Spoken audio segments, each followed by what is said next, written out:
Hi, everyone. My name is Alyssa Whitford, and I am an assistant professor at Hope College in Holland, Michigan. I'm going to tell you just a little bit about my article, Understanding and Addressing Gender Stereotypes with Elementary Children, the Promise of an Integrated Approach. My hope is to make this as applicable as possible. So I'll spend more time on different parts of the article than others. Of course, please feel free to read the article in Theory and Research in Social Education for a much deeper dive. I'd like to start by reading you a quote. This is a quote from one of my wonderful participants during our post interviews. So, after she had engaged with the unit that I'll describe in more detail as we go on. And it really sums up some of the takeaways that students had from learning about and challenging gender stereotypes. Evelyn, the name is a pseudonym, is 7 years old and in second grade. And she said, because they say that girls have to dress like this because you are girls and boys have to do boy things, but there's actually no such thing as boy things. And now I'm going to scream because it's so crazy. And she did scream, which showed some of the passion that Evelyn had developed over this topic from the beginning to the end of our study. I'd like to provide some context for this study to give you a quick look at its purpose. As a former elementary teacher, I have seen both the prevalence and the harm of gender stereotypes at every grade level, which inspired me to dig into the research and really begin to think about how these stereotypes can be challenged in elementary classrooms. For the purpose of this study, I needed a kid-friendly definition of gender stereotypes, and you can see I provided that here by defining gender stereotypes as the expectation or belief that people should or even must act a certain way based on their gender. Gender stereotypes develop early and have been shown to have a very strong role in upholding inequity. Unfortunately, they are often reinforced rather than challenged or taken apart as students go through school. This context led me to explore the following research question, which is, to what extent does a unit focused on integrating critical literacy and social studies to examine gender equity challenge or expand elementary students' current understandings of gender, specifically gender norms and roles? More succinctly, I really wanted to know if using a critical literacy approach to teach about gender stereotypes could have an impact on how students think about gender expression, gender norms, and gender roles. To this end, I chose to design and test a unit, which I will explain in more depth in just a moment. Again, I'll move quickly here, but I drew from three main strands of literature for this study. First is the socialization of gender. There are many theories that attempt to explain how concepts of gender and gender stereotypes are constructed, but nearly all include the role of socialization. In other words, what children see around them and the way they themselves are treated based on how they express their identity impacts the way children view gender as they grow. Children receive messages all day, every day about how they should and should not behave based on gender, and these messages can grow into gender stereotypes. Second, I draw from literature about critical literacy practices, which are any practices that leverage literacy education to help students analyze the social world and to support equity and activism. Lastly, I draw on critical pedagogies.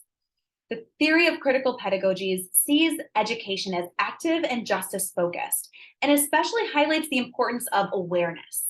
According to this theory, students must be made aware of the systems of oppression of which they live. And this awareness allows students to think critically about systems they may not have known existed. And it better equips them to work against those systems towards justice and equity. With this in mind, I designed a unit that was intended to help elementary students, specifically second and third grade students, think critically about gender, specifically gender stereotypes and inequities, through interactions with texts, writing activities, and with each other. Although I originally designed this study for classroom purposes, due to COVID-19 shutdowns, I taught this unit myself over Zoom as an extracurricular class. I was able to work with 18 amazing students from across the US and Canada, and here you can see some of their demographic information.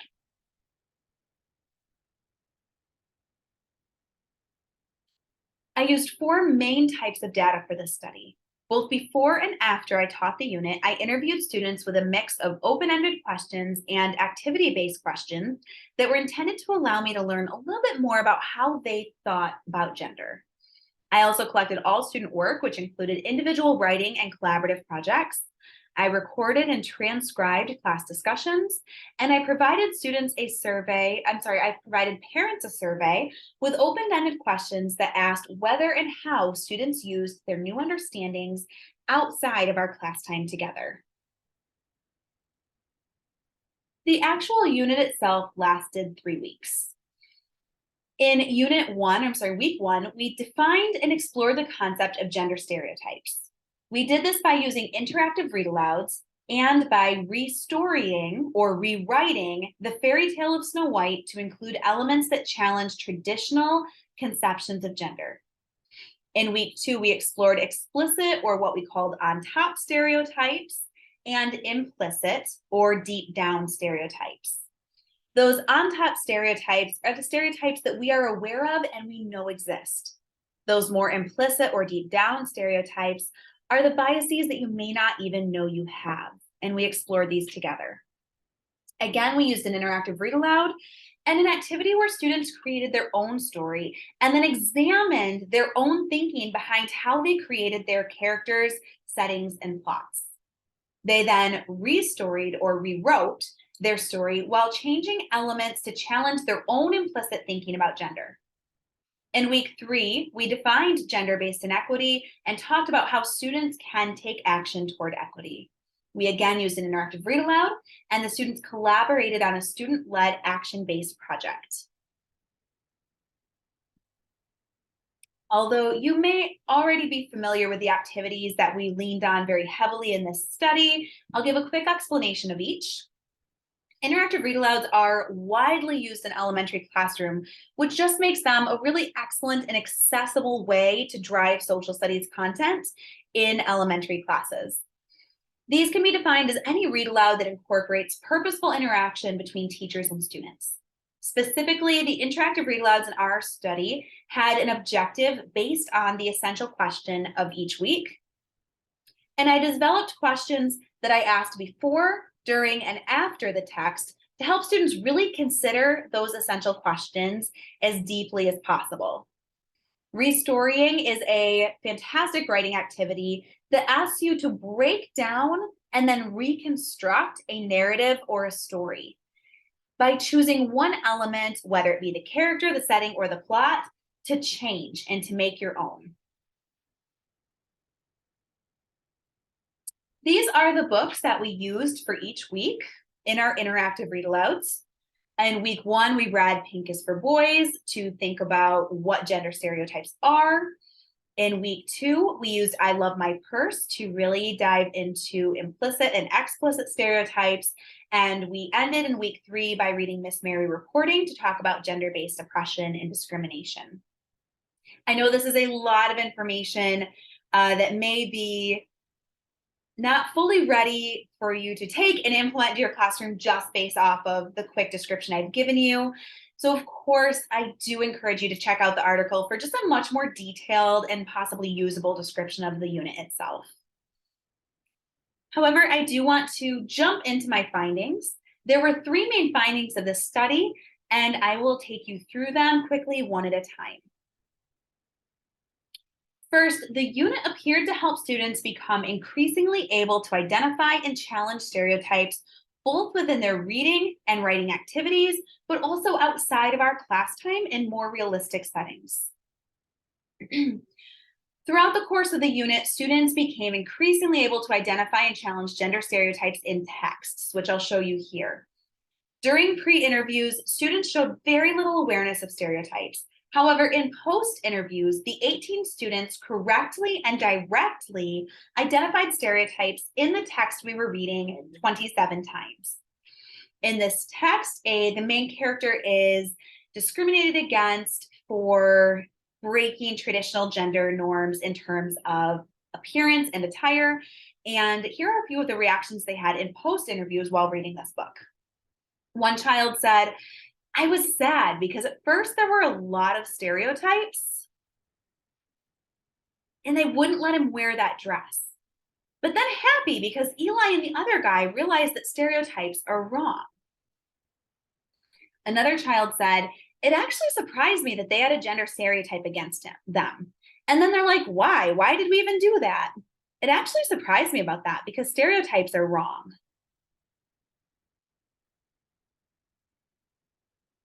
According to the parent survey, the students were also increasingly able to identify and challenge stereotypes that they found outside of our class time. This happened often while they were watching TV or a movie or reading books outside of our class time, but a few parents also expressed changes that were just more personal to them.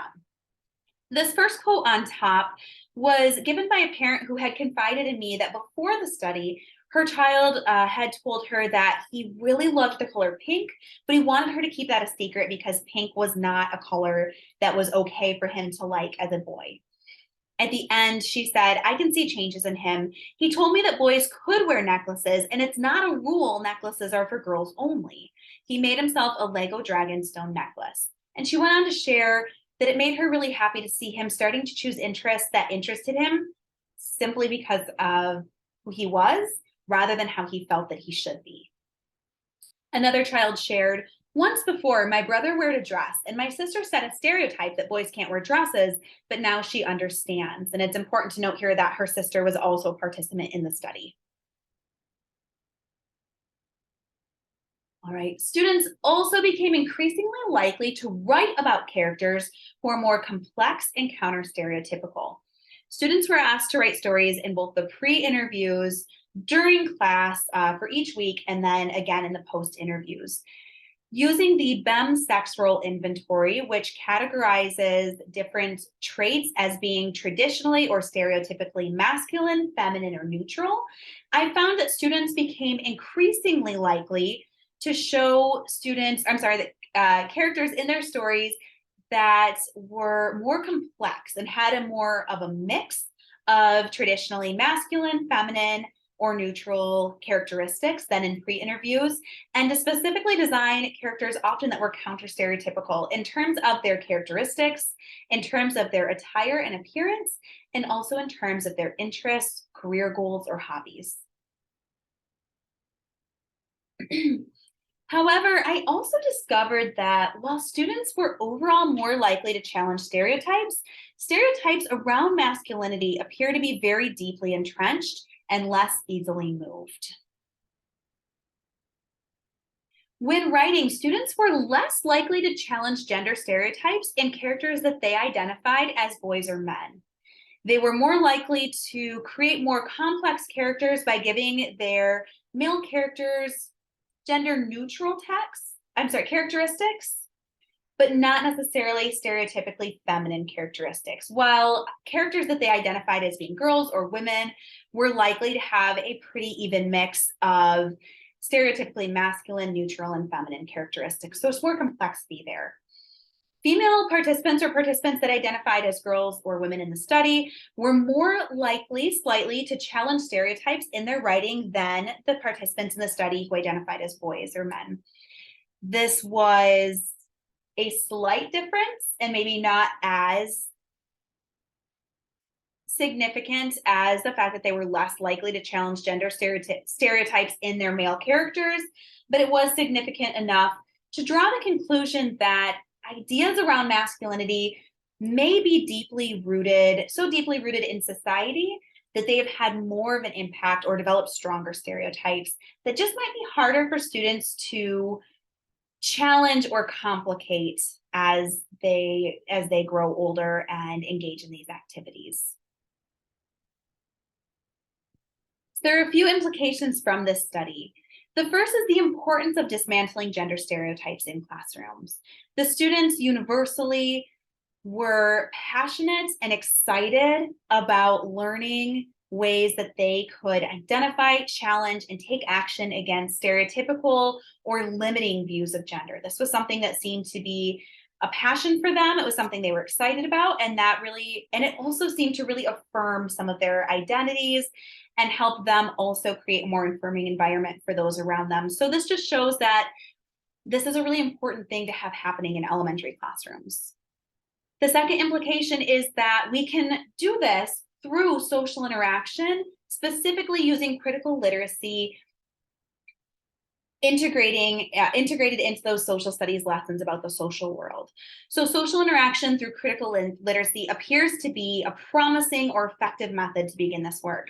However, more time may need to be given to complicate notions of masculinity, as those stereotypical notions seem to be really firmly rooted in society around us and in the way that students themselves view gender.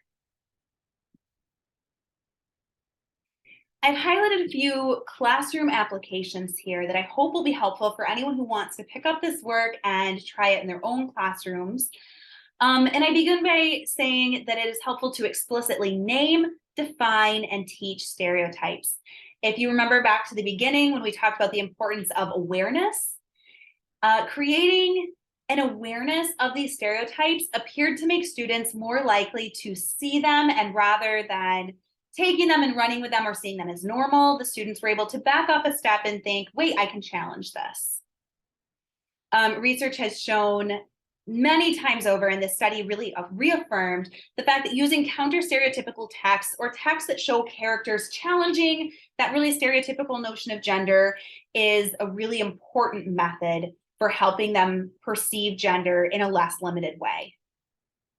I advise you also to dig deeper with writing and reflection, allowing students to have conversations with others and really use that socialization and also reflection on their own thoughts, their own perceptions through those discussion, reading, and writing-based activities. And again, those are defined in more detail in the article. And then lastly, you may need to expand on those masculine stereotypes to help students shake free from those more deeply rooted notions of stereotypical masculinity. Thank you so much for being willing to be here and listen and learn a little bit more about my work. I am so grateful and always willing to have a further discussion. Thank you all so much. I appreciate it very much.